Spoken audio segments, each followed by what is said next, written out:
So in the previous video we looked at how we're going to run the water system.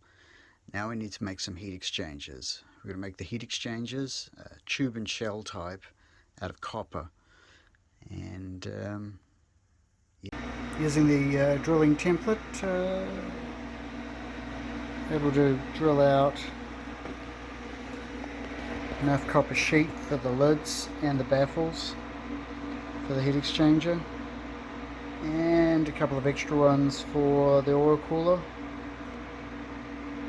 Still got a few more to make, and then cut the circles out and then start assembling.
Cut the flanges out, nice bit, ready for the core. What a stack, ready for the stack. Question is, 1.25 inch or 1 inch? That is 1 inch, isn't it?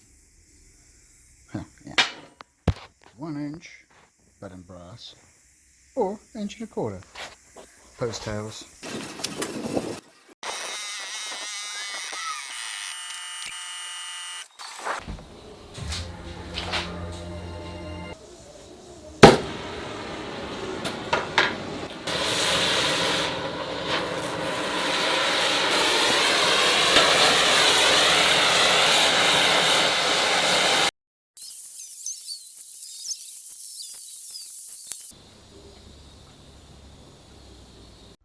So for the water side of things, it's not only going to be cooling the engine, it's actually going to be cooling the turbine housing on the turbocharger and the wastegate as well.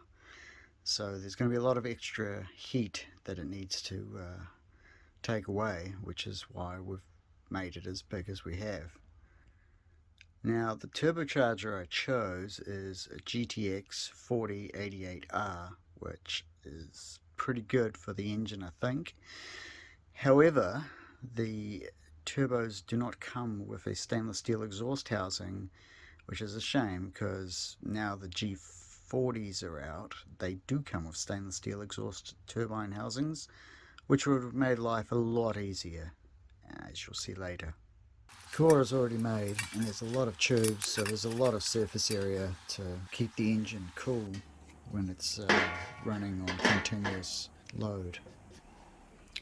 My only real concern is the weight. There's so much material here, it's very heavy. To make sure that there's enough flow through the intercooler as to not restrict, I've opted to go with 4-inch plumbing.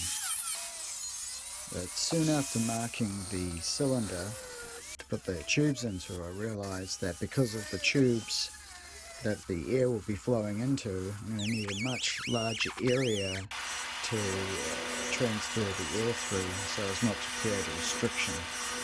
I have to cut a larger hole in the outer shell to make sure that there's enough volume of air can get into the intercooler so as not to restrict it. Because the 4-inch pipe and the case are both just copper, I'm able to TIG weld them with silicon bronze. The end flanges though are cast bronze, so I brazed them on with silicon bronze. I've made the shell about 1.5 inches longer at each end to act as the water cavity. And I'm making the end tanks out of stainless steel, so I can polish it, and it should look pretty cool. Now I just have to drill the flanges on the heat exchanger for some M8 bolts, and we'll use a neoprene cork gasket. And at this point we really need to get it in the boat and start test fitting stuff.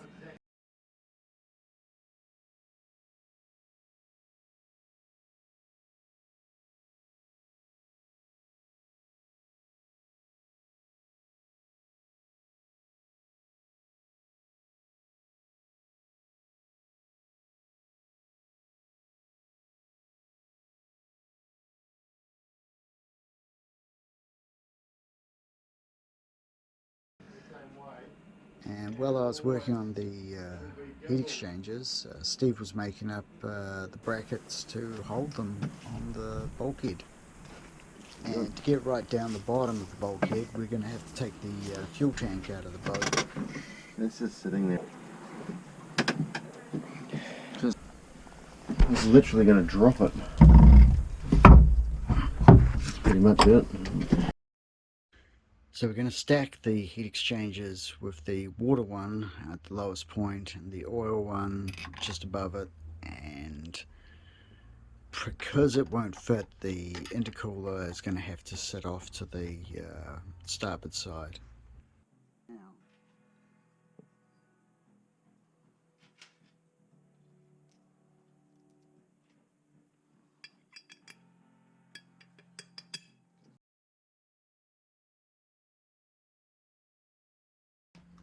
We're using an anti-vibration foam between the brackets and the heat exchangers so they don't stress crack or anything if there's vibration. To start with, we're just going to drop them in place and see how they look, and if we have to, we'll adjust the end caps to face the right way. The oil cooler, we use dash fittings and Teflon lines to run the oil.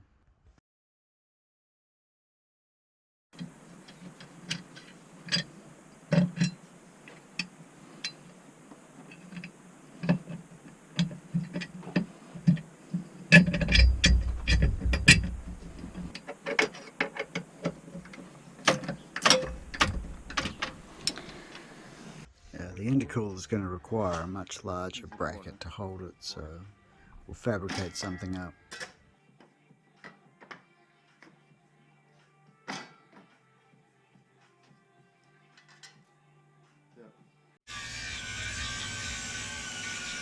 Around the flange of the intercooler, I've just sanded the brazing back a bit so that the bolts going through have a flat surface to do up on.